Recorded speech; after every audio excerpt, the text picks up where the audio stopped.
ዛሬ የምናወራው ስለ አውራ ጣት ይሆናል። የአውራ ጣት ሚስጥራትና ባህሪያትን እንዴት ናቸው የሚለውን በሰፊው እንዳሰሳለን። ተከተሉን። ይህ የልቀት መንገድ ቻናላችን ነው። ሰብስክራይብ፣ ላይክ እና ሼር ማድረጋችሁን እንዳይረሳ። ወደ ዋናው ሐሳባችን እንገባለን። የሰው እጅ ጥናት እና ምርምር አውራ ጣት ከፍ ያለ ትኩረት ሊሰጠው ይገባል። አውራ ጣት ከእጅ ክፍሎች ዋነኛው ክፍል ነው። በሰው ልጆች የዘመናት እንቅስቃሴ ውስጥ ትልቁን ሚና ይወስዳል። በምስራቅ አገሮች እስረኞች ለፈጸሙት ወንጀል ይቅርታ ሲጠይቁ እጃቸውን ጨብጠው አውራ ጣታቸውን ወደ ታች ቆልፈው ካሳዩ የጠየቁት ይቅርታ ከልብ የመነጨ እንደሆነ የሚያረጋግጥ አድርገው ይቀበሉታል። በሃይማኖት አውራ ጣት ጥልቅ ምስጢር አለው።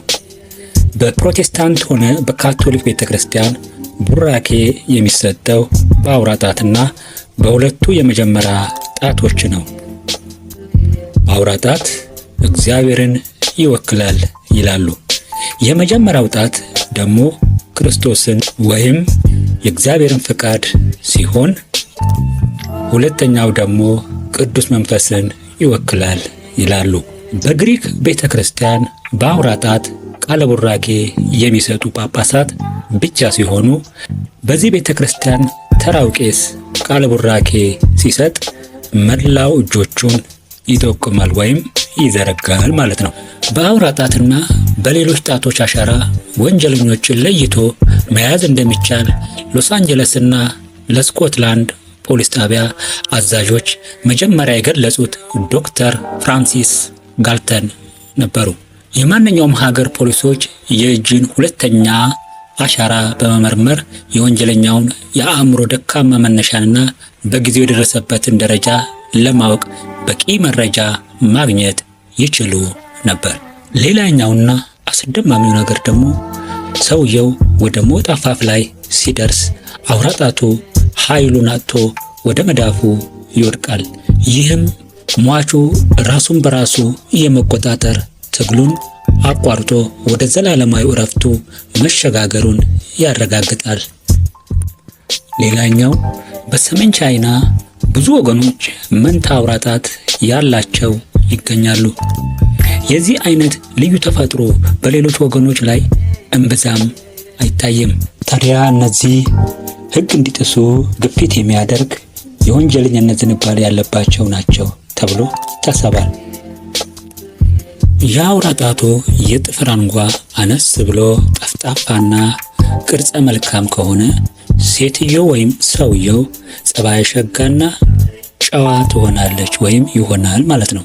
የአውራ ጣቱ የጥፍር አንጓ ወደ ኋላ የሚታጠፍ ሰው ከጠብና ከውካታ ስፍራ ይርቃል።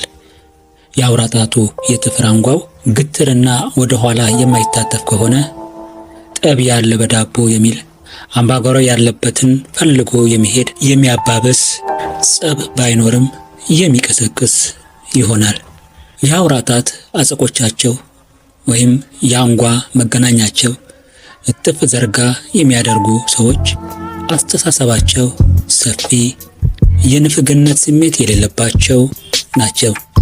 በሐሳባቸውም በተግባራቸውም ለጋሶች ናቸው። ቀጣራነት የአውራ ጣት ባህሪ ያላቸው ሰዎች ከሰዎች ጋር አይጣጣሙም።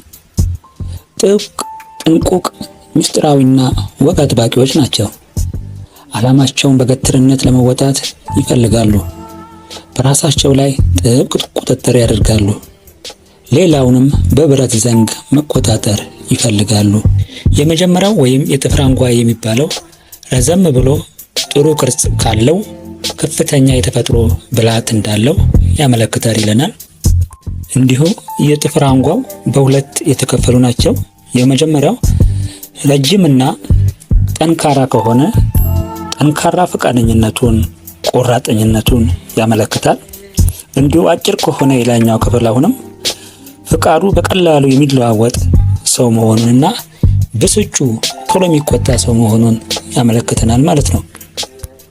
ሁለተኛው የአውራ ጣት አንጓ የምንለው የሰዎችን ባህሪያትን፣ አመልን በሚገባ የሚገልጽ ነው።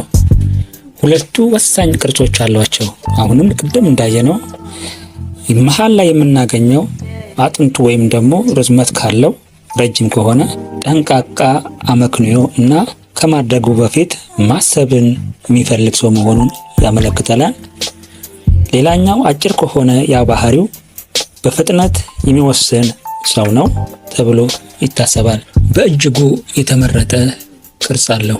ግለሰቡ አስተሳሰቡ ጥራት ያለው ብልሃትን የተላበሰ እና ከሌሎች ጋር በሚደረጉት ግንኙነት ሁሉ ረቂቅና ጥበበኛ ሰው ነው።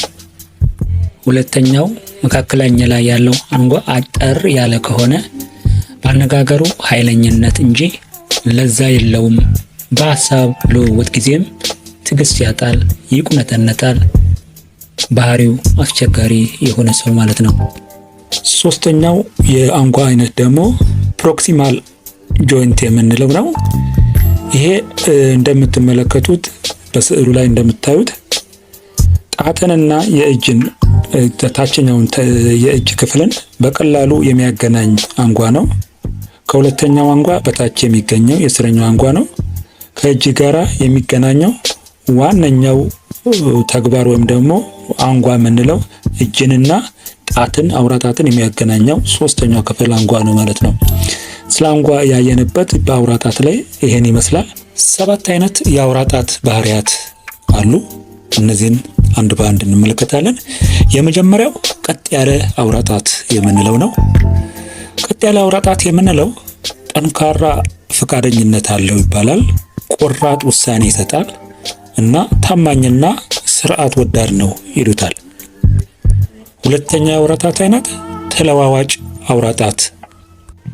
የተለዋዋጭ ባህሪዎቹ ከሁኔታዎች ጋር በቀላሉ ይላመዳል፣ ሰዎችን በቀላሉ ይቀላቀላል እና ፈጠራን ይወዳል የሚባል አስተሳሰብ አለው። ሶስተኛው ጠንካራ አውራ ጣት የምንለው ነው። ጠንካራ አውራ ጣት ጽኑ አቋም አለው። ሐሳቡን በቀላሉ አይቀይርም። በደንብ ማቀድና በደንብ ማሰላሰልን ይወዳል። አራተኛው ደካማ አውራ ጣት። ደካማ አውራ ጣት የምንለው ውሳኔ ለመስጠት ሊቸገር ይችላል። በሌሎች ተጽዕኖ ውስጥ ሊገባ ይችላል። እንደገና ስሜታዊ ሊሆን ይችላል። በነገሮች ቶሎ የሚቆጣ ባህሪ አለው። አምስተኛ ረጅም አውራ ጣት። ረጅም አውራ ጣት ያላቸው ሰዎች አስተዋይና አሳቢ ነው። ከመወሰኑ በፊት በጥልቀት ያስባል። የአመራርነትም ችሎታ አለው ተብሎ ይታሰባል። ስድስተኛ አጭር አውራ ጣት። የዚህ ባህሪ ያላቸው በፍጥነት ውሳኔ ይሰጣሉ። በስሜት ሊመሩ ይችላሉ። ተግባራዊ አቀራረብም አላቸው ተብሎ ይታሰባል። ሰባተኛው ሰፊ መሰረት ያለው አውራ ጣት። እነዚህ ባህሪያቸው እንዴት ነው ተብሎ ለሚጠይቀው ጉልበትና ጽናት አለው። ነፃነትን ይወዳሉ። በችግር ጊዜ የማይፈሩ ሰዎች ናቸው። እንዲሁም በጠንካራ አስተሳሰባቸው ይታወቃል። ይህ የልቀት መንገድ ቻናላችን ነው። ቻናላችንን ሰብስክራይብ በማድረግ ቀጣይ የምንሰራቸውን ቪዲዮዎችን ወደ ዋናው ሐሳብ እየገባን ነው። ይሄ በክፍል 2 የሰራንላችሁ የአውራ ጣትን ባህሪያት እና ልዩ ምስጢራዊ ባህሪውን ተመልክተናል። ወደ ሶስተኛውና ወደ ዋናው ባህሪዎች የምንዘልቅበት የመዳፍ ቅርጾች ውስጥ ወይም የመዳፍ መስመሮች የሚባሉትን በጥልቀት እንመለከታለን። በእነዚህ ውስጥ የአንጎል መስመር፣ የልብ መስመር እንዲሁም የህይወት መስመር የሚባሉትን እነዚህን በቀጣዩ በሰፊው የምናይበት ዛሬ ነበረንን። በዚህ እንቋጫለን። ሰላማችሁ ይብዛለን። ሰላም ሁኑልን። ቻው